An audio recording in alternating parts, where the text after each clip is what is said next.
जी, अगली खबर ਵੱਲ ਚਲੀਏ। ਇੱਕ ਕਮੇਡੀਅਨ ਰਸਲ ਬ੍ਰਾਂਡ ਆ, ਕਾਫੀ ਮਸ਼ਹੂਰ ਕਮੇਡੀਅਨ ਹੈਗਾ, 49 ਸਾਲਾਂ ਦੇ ਕਰੀਬ। ਉਹਨੂੰ ਚਾਰਜ ਕੀਤਾ ਗਿਆ ਰੇਪ ਤੇ ਅਸੌਲਟ ਦੇ ਕੇਸ ਦੇ ਵਿੱਚ ਯੂਕੇ ਦੇ ਵਿੱਚ। ਇਹ ਕਮੇਡੀਅਨ ਕਾਫੀ ਜੋ ਫਾਰ ਰਾਈਟ ਹੈਗਾ, ਟਰੰਪ ਐਡਮਿਨਿਸਟ੍ਰੇਸ਼ਨ, ਟਰੰਪ ਉਹਨਾਂ ਦਾ ਕਾਫੀ ਸਪੋਰਟਰ ਆ। ਪਿਛਲੇ ਦਿਨਾਂ ਦੇ ਵਿੱਚ ਇਹਦੀ ਕਾਫੀ ਲੰਬੀ ਇੰਟਰਵਿਊ ਵੀ ਫੌਕਸ ਚੈਨਲ ਦੇ ਉੱਤੇ ਸ਼ਾਨ ਹੈਨਿਟੀ ਦੇ ਨਾਲ ਹੋਈ ਸੀ। ਤੇ ਉਹਦੀਆਂ ਜਿਹੜੀਆਂ ਰਾਈਟ ਲੀਨਿੰਗ ਪੋਲੀਟੀਕਲ ਥਾਟਸ ਹੈਗੇ ਆ, ਉਹ ਉਹਨੇ ਉੱਥੇ ਡਿਸਕਸ ਕੀਤੇ ਸੀ। ਉਹ ਕਹਿੰਦਾ ਵੀ ਮੈਂ ਕੱਟੜ ਕ੍ਰਿਸਚੀਅਨ ਹੈਗਾ ਤੇ ਮੈਨੂੰ ਪਹਿਲਾਂ ਜ਼ਰੂਰ ਡਰੱਗ ਦੀ ਪ੍ਰੋਬਲਮ ਸੀ। ਉਹ ਬਾਅਦ ਦੇ ਵਿੱਚ ਉਸਨੇ ਡਰੱਗ ਲੈਣੀ ਛੱਡ ਦਿੱਤੀ।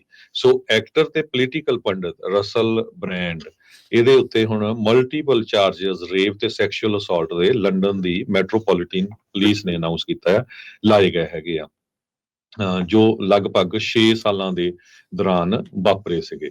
ਸੋ ਇਹ ਕ੍ਰਿਮੀਨਲ ਚਾਰजेस ਅਨਾਉਂਸ 1.5 ਸਾਲ ਤੋਂ ਬਾਅਦ, ਜਦੋਂ ਉਸ ਨੂੰ ਅਕਿਊਜ਼ ਕੀਤਾ ਗਿਆ ਸੀ ਸੈਕਸ਼ੂਅਲ ਮਿਸਕੰਡਕਟ ਦੇ ਸੰਬੰਧ ਦੇ ਵਿੱਚ 4 ਬੀਬੀਆਂ ਵੱਲੋਂ, ਜੋ 2023 ਦੇ ਵਿੱਚ, ਉਸ ਤੋਂ ਬਾਅਦ ਹੁਣ ਲਾਏ ਗਏ ਹੈਗੇ ਆ।